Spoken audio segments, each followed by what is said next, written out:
नमस्कार दोस्तों। जैसा कि कल भी हम आप लोग से जुड़े थे यूट्यूब के माध्यम से, और उसमें हमने वादा किया था कि डेली कुछ टॉपिक्स को लेकर के आपके सामने आएंगे जो आपके बीएसएससी प्रिपरेशन की जर्नी में एक अहम रोल अदा करेगी। तो उसी क्रम में जो है हम लोग आगे बढ़ते हैं। तो इसमें जहाँ तक बीएसएससी पीटी की बात है, और दरोगा वगैरह में भी एक जगह से क्वेश्चन लगातार पूछा जा रहा है।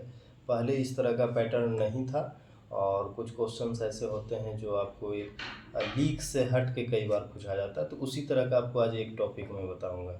उसी क्रम में पहला जो टॉपिक है वो है आपको मानव प्रतिरक्षा तंत्र।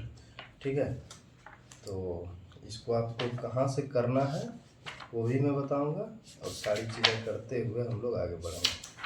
देखिए, ये किताब आप लोग देख लीजिए, महेश बर्णवाल की जो जीव विज्ञान की किताब आती है 6 to 12 एनसीईआरटी सार करके। तो उसमें जो है आपको चैप्टर नंबर 15 में एक मानव प्रतिरक्षा तंत्र करके एक चैप्टर है, और वहाँ से मैं कुछ क्वेश्चंस आपको बोलता हूँ। वो क्वेश्चन जो है बीएसएससी में भी पूछा गया है, दरोगा में भी इस तरह के क्वेश्चंस पूछे गए हैं। तो उसी क्रम में एक क्वेश्चन था कि नवजात शिशु को माँ द्वारा स्तनपान कराने में जो है स्तनपान कराने से नवजात शिशुओं को कौन सा प्रतिरक्षी मिलता है। ठीक है, तो इसका अच्छे से विश्लेषण दिया हुआ है। दरोगा पीटी का भी क्वेश्चन है इसमें, यहाँ से आया हुआ कि इम्यूनोग्लोब्यूलिन जो है उसमें जे पॉलीपेप्टाइड श्रृंखला से जुड़ी होती है। इस तरह के भी क्वेश्चंस वहाँ पे आए हुए हैं। बीएसएससी पीटी में आपको एक और क्वेश्चन पूछा गया था हाल फिलहाल का कि एलर्जी के लिए उत्तरदायी कौन सा प्रतिरक्षी होता है।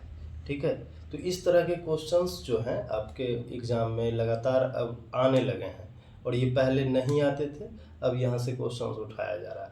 तो ये चैप्टर आपके लिए बहुत ज़रूरी हो जाता है। तो महेश बर्णवाल की किताब में प्रतिरक्षी जो एक टॉपिक दिया हुआ है मानव प्रतिरक्षा तंत्र चैप्टर के अंतर्गत, उस टॉपिक को कम से कम आप अच्छे से एक नोट्स बना लीजिएगा, और उसको बेहतरीन तरीके से लगातार उसको रिवाइज कर लीजिएगा 2 से 3 बार, तो ये चैप्टर हो जाएगा।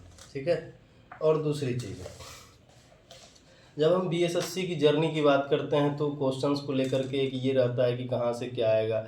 विविध बहुत सारा आता है, ये आता है। तो विविध को टैकल करने के लिए जो है हम आपको ये बताएंगे कि कुछ क्वेश्चंस ऐसे होते हैं जो डायरेक्ट आपको पुस्तकों के नाम और उसके लेखक के नाम से जुड़े हुए क्वेश्चंस आते हैं। क्योंकि लुसेंट जब आप देखिएगा, और उसमें जो विविध का पोर्शन है उसमें आपको बहुत सारे साहित्यकारों का साहित्य वगैरह, उनके पुस्तकों के नाम वगैरह सारा चीज़ दिया हुआ है। तो मेरा ये कहना रहेगा कि एक बार आप कम से कम अभी से, ठीक है, सभी लेखक और उनके पुस्तकों के जो भी नाम हैं अद्यतन, मतलब प्राचीन भारत के लेखक, और जो मध्यकालीन भारत के लेखक हुए, और आधुनिक भारत और आधुनिक विश्व के जो लेखक हुए, उनकी बहुत सारी रचनाएं हैं। तो उनको जो है आप लोग ज़रूर कर लीजिएगा। इन्हीं 2 टॉपिक्स को लेकर के मैं आपके सामने आया था। यहाँ से आप लोग अपने जर्नी की शुरुआत कीजिए। आगे भी हम लोग इसी माध्यम से यूट्यूब के ज़रिए से आपसे जुड़े रहेंगे। आशा करते हैं कि आपको इससे लाभ मिलेगा। बहुत बहुत धन्यवाद।